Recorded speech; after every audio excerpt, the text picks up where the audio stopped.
Times now को दिए गए एक हालिया इंटरव्यू में बॉलीवुड अभिनेत्री कंगना रनावत ने कहा कि बीजेपी के समर्थक होने के बावजूद वो शिवसेना के लिए चुनाव में वोट करने के लिए मजबूर हुई, क्योंकि इन दोनों पार्टियों के गठबंधन के कारण ईवीएम पे बीजेपी का बटन नहीं था।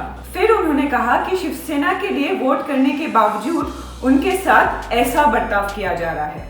रनावत शिवसेना एमपी संजय राउत के साथ टस्सर के संदर्भ में बात कर रही थी, लेकिन मजे की बात यह है कि कंगना का खुद का अनुभव फैक्चुअली गलत है। ये इसलिए क्योंकि चुनाव में उनके कॉन्स्टिट्यूएंसी से शिवसेना का कोई कैंडिडेट खड़ा ही नहीं हुआ था। अब क्योंकि इंटरव्यू में उन्होंने ये नहीं बताया कि वो किस चुनाव के बारे में बात कर रही थी, हम आपको उनके कॉन्स्टिट्यूएंसी से 2009 से लेकर 2019 तक असेंबली और लोकसभा इलेक्शंस के आंकड़े बताते हैं। फैक्ट ये है कि 2014 का विधानसभा इलेक्शन छोड़कर 2009 से 2019 के बीच जितने भी चुनाव हुए हैं उनमें से ज्यादातर में शिवसेना और बीजेपी का गठबंधन था।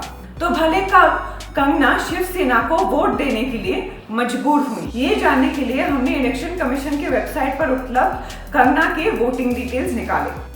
इससे ये पता लगा कि उनका संसदीय क्षेत्र मुंबई नॉर्थ सेंट्रल है और उनका विधानसभा क्षेत्र वांद्रे वेस्ट है।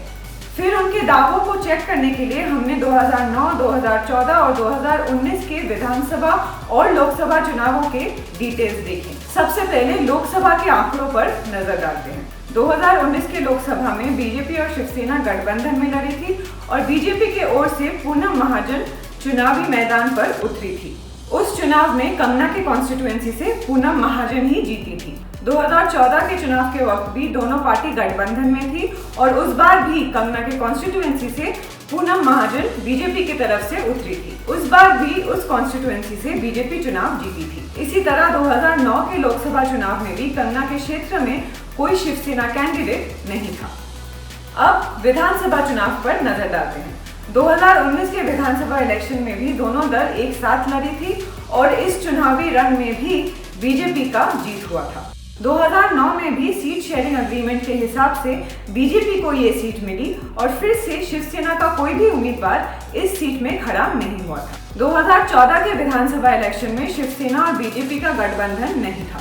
बीजेपी और शिवसेना ने दो अलग अलग उम्मीदवार मैदान पे उतारे थे। उस समय सेना के विलास चौड़ी बीजेपी के आशीष शेलर से चुनाव हार गए।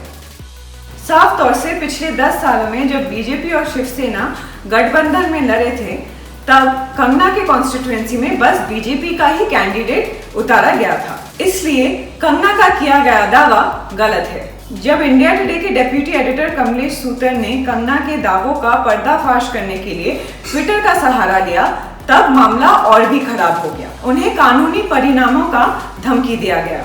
अब डिलीट कर दिए गए एक सीरीज ऑफ ट्वीट्स के सहारे कंगना ने सूतर पर हमला बोला और ये कहा कि वो लोकसभा चुनाव की बात कर रही थी, ना कि विधानसभा चुनाव की। हालांकि जैसा हमने पहले बताया वो भी मायने नहीं रखता। मुंबई प्रेस क्लब ने कंगना की धमकी का संज्ञान लिया और उसकी निंदा भी की। अगर ऐसी कोई वीडियो, फोटो या जानकारी आपके पास है जो आप वेरीफाई करना चाहते हैं तो हमें व्हाट्सएप कीजिए 9643651818 पर या फिर ईमेल कीजिए webkoof@thequint.com पर। तब तक के लिए क्विंट हिंदी को लाइक, शेयर और सब्सक्राइब कीजिए और हाँ, वेबकूफ बिल्कुल ना बने।